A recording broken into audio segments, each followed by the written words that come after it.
G'day cocktail lover, welcome to International Whiskey Day. So what's the best whiskey to celebrate International Whiskey Day? Well, that's an interesting question. You see, there's no one whiskey that's best for you. There is a huge range of styles and tastes to explore. You can't pin it down and say, this is the best, because it's going to be different for different people. Yeah, I always see people full on arguing over, this is the best, that's rubbish, only have this. A better way to describe it is your favorite whiskey rather than the best whiskey. What's best for you is what you enjoy most, whether that's a $20 bottle or a $200 bottle. But there are definitely people out there who'll tell you you're straight up wrong if you like something cheaper, or say if you prefer bourbon to scotch. Those people are what we call wankers. Ooh, are wankers a big problem when it comes to whiskey? Oh, they're the worst. Maybe not the worst. Wine wankers may actually be worse. I think that's just because they've had more practice. How do you rate how big a wanker someone is? Well, it's a combination of things. If they use wanky language and in-talk that is designed to make other people feel like they're on the outside and don't know as much. If they'd rather big note themselves than help someone else, and if they seem to just revel in telling someone they're wrong.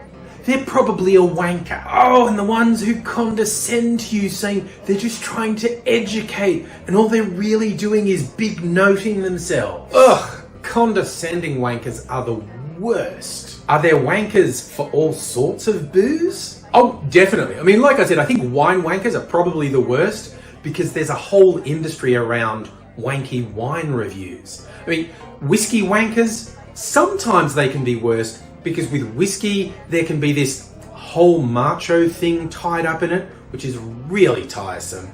After them, I think it's rum wankers are next. Probably beer wankers after that. Oh, what sort of wanker are you? That's a fair question. I think we're all wankers about something.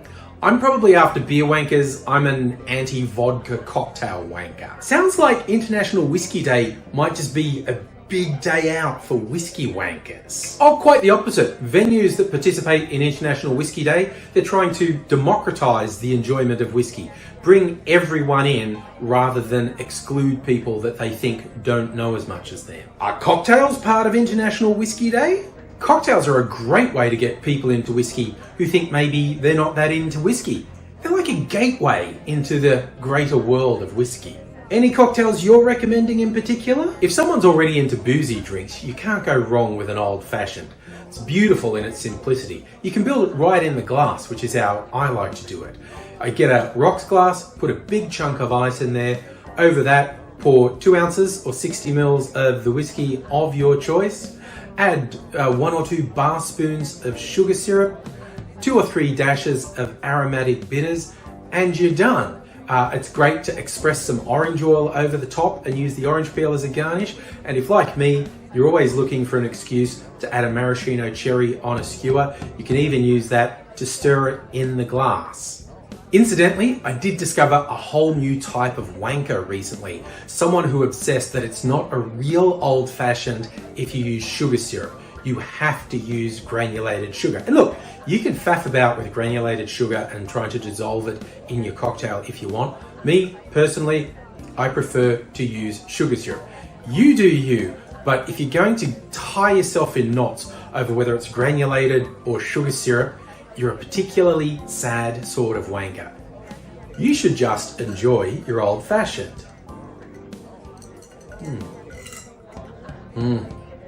That is good. Is this the only whiskey cocktail you're recommending? Depends on the person. If they're not so into the boozy drinks, if they want something a bit lighter, I'll recommend a whiskey sour.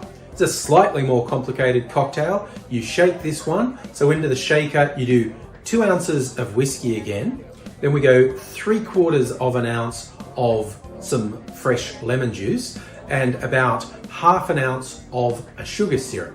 Now, ideally, make it foamy. I think that makes a more interesting drink. You can use egg white, aquafaba. I'm using 6 drops of a product called Wonder Foam. All of that in the shaker. You're going to shake it once in what we call a dry shake with no ice, and then add ice to the shaker, shake it again. Each time you want to give it a good solid shake for at least 20 seconds. You want a good head of foam because that's a really nice looking drink. Here is your whiskey sour. Another good one. So if I had more than 2 hands, what would you be giving me? If you want something a bit more complex with some bitter notes in there, I'd recommend a paper plane. If you like wine, particularly vermouth, I'd recommend a Manhattan or one of the dozens of Manhattan variations. Do some whiskies work better than others in these cocktails? You'll most often see bourbon referenced as the whiskey to use in a cocktail. There's some cocktails that specifically call for rye, some will say Scotch, some will say Irish whiskey. The thing is, those are all things that work, but you can easily just see them as your starting point. Just because you read a recipe that says use this type of whiskey, and sometimes they use a named brand, doesn't mean that's the only way to make it. It'll be a different drink, but then again, even if you just say this has to be bourbon, there are dozens and dozens of bourbon, each with their own characteristic. So use this as a starting point, not the end point, and you open up a whole world of really interesting cocktails. Let me be clear, recommending a whiskey is a good idea. Demanding someone uses a specific whiskey, or they're wrong, makes you a wanker. But surely some whiskies just don't work as well as others. There will be some whiskies that don't work for you in a cocktail, and it's important to know that. But it's also important to realize what you think is the best, other people may not like at all. We are all different. We have different tastes. So it's about what you like to drink, not what someone demands you drink. Well, I guess the big thing is be open to new experiences. Definitely. And while International Whiskey Day, it's an obvious open door to try whiskies from around the world, I'm a big believer in supporting local as well. Pretty much wherever you go in the world, there are probably some independent local distillers doing really interesting things, and it's great to try something new. It's great to support the little guy, but whatever you're doing, find something you enjoy. Don't be a wanker.